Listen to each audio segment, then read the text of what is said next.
The story begins inside a royal palace, where a young boy named Van suddenly wakes up in a large, luxurious bed.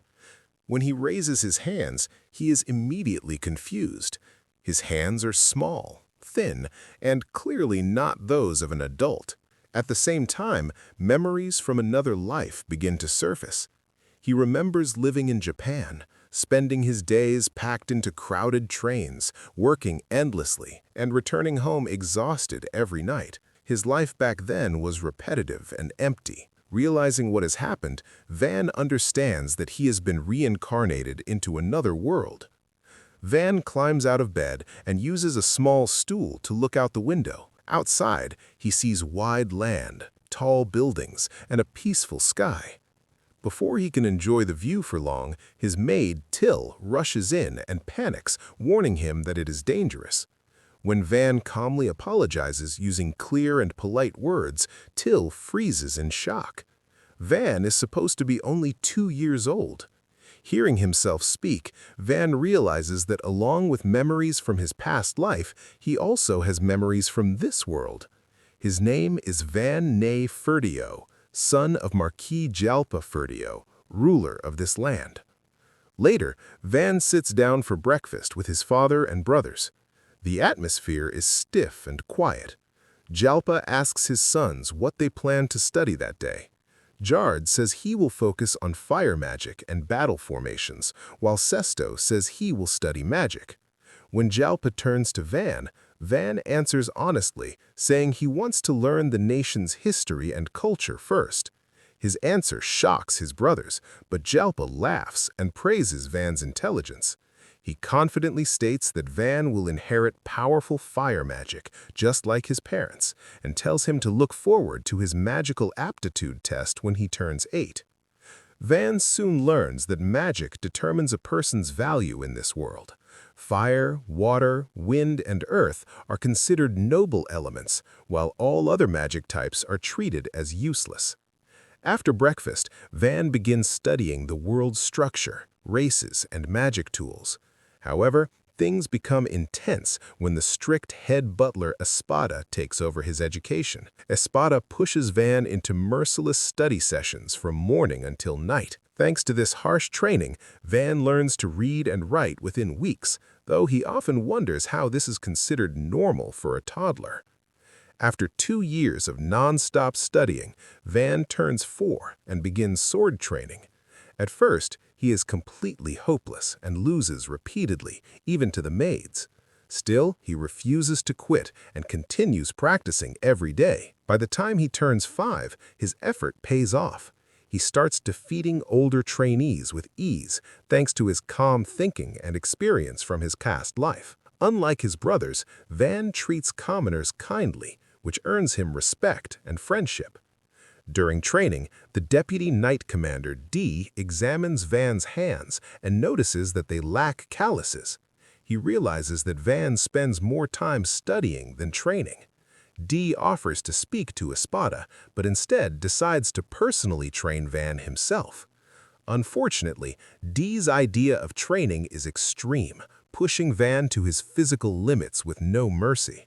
Still, Van cannot deny that despite the pain, he feels fulfilled for the first time in his life. By the time Van turns 6, the endless routine of studying and training becomes exhausting. Wanting to actually enjoy life, Van decides to act like a normal child and asked to visit the market. The market is lively and full of people, and Van is fascinated by everything he sees. While exploring, he witnesses a shocking scene, a man selling his own son into slavery. Van learns that poor families often sell children they cannot support. When the man becomes violent after learning his son is worth very little, Van steps in and buys the boy for 5 silver coins. Van never planned to own him and told him he is free. However, since Kamsin has nowhere to go, Van registers him as his slave so he can safely bring him home. A slave contract is formed, leaving a mark on Kamsin's hand. Time passes, and Van finally reaches 8 years old, the age when magical aptitude is tested. Everyone expects him to awaken powerful elemental magic. Instead, the result leaves everyone stunned. Van possesses production magic, a type considered worthless. Furious, Jalpa nearly kill him on the spot. At the last moment, Van's eldest brother, Mercia, intervenes and suggests sending Van to govern a remote village instead. Jalpa agrees and orders Van to leave immediately. Though cast aside, Van feels hopeful about starting a new life. However, his hope quickly fades when Espada and Dee announce that they will accompany him. Van continues his journey toward his assigned territory in a carriage. To pass the time, he decides to experiment with his production magic. Concentrating his mana, he creates a small sword out of thin air. The process goes smoothly, showing that he already has excellent control over his magic. Kamsin watches quietly and is not surprised, as he already knows Van learns incredibly fast. During the ride, Van brings up an important issue. Since he has been disowned by his family and lost his noble status, he tells Kamsin that there is no longer any reason for him to remain a slave. Van offers to cancel the slave contract and help him live freely. However, Kamsin immediately refuses. He firmly declares that his life now belongs to Van and that he will follow him wherever he goes. Van is troubled by how serious Kamsin is, but accepts his decision. Suddenly, the carriage stops. Looking ahead, they see a village under attack. Dee quickly evaluates the situation and estimates around 50 enemies, likely bandits. He suggests attacking immediately. However, the adventurer Ortho objects, reminding everyone that their contract is only to escort Van, not fight a full battle. Dee becomes angry and insists he cannot abandon innocent villagers. Even if no one helps him, he is ready to fight alone. Before things escalate, Espada intervenes and bluntly calls Dee's plan reckless. Instead, Espada proposes a strategy using a defensive wall, ranged attacks, and a surprise flank assault.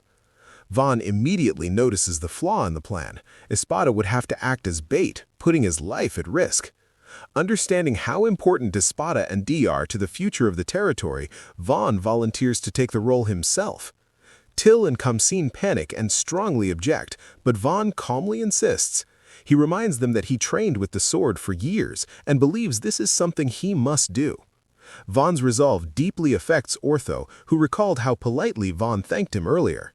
Realizing Van is different from other nobles, Ortho steps forward and refuses to let a child risk his life. With that, the plan is revised. Espada raises the defensive wall, adventurers fire arrows from behind it, and Dee and Ortho's forces launch a coordinated attack from both sides. The bandits fall into chaos. During the battle, the bandit leader breaks through and charges towards the wall, but Van steps in and slashes his Achilles tendon. Kamsin immediately finishes the fight. The remaining bandits are captured and the village is saved, without civilian casualties. After the battle, most adventurers leave, but Ortho and his party decide to stay behind, impressed by Van's leadership and calm judgment. Van then formally introduces himself to the village chief, Rhonda, as their new lord. Rhonda explains that the village has suffered repeated attacks ever since night patrols stopped coming. Van apologizes for the neglect and promises to protect them. He presents 3 possible plans: creating valuable goods, hiring mercenaries, or strengthening the village's defenses. The villagers are unsure until Espada and Dee introduce themselves and reveal their positions. Hearing this greatly boosts morale. Van then shocks everyone by lowering the tax rate from 30% to 10%, prioritizing stability over profit. Espada constructs a temporary defensive wall, while the knights begin preparing a moat and traps. Van tests his production magic again, creating incredibly durable wooden blocks that cannot be damaged even by Ortho's sword. He continues producing weapons effortlessly and gifts Kamsin a sword, which Kamsin accepts with great gratitude. That night, Van notices everyone is exhausted from sleeping outdoors. Deciding that proper living conditions come first, he resolves to build a house. The next morning, Van analyzes the land and activates his production magic. In an instant, a massive mansion rises from the ground. Everyone is left completely speechless, as Van calmly wonders if he might have made it a little too big. And that's how Episode 2 comes to an end. Subscribe to Recap Sama for more anime recaps like this one.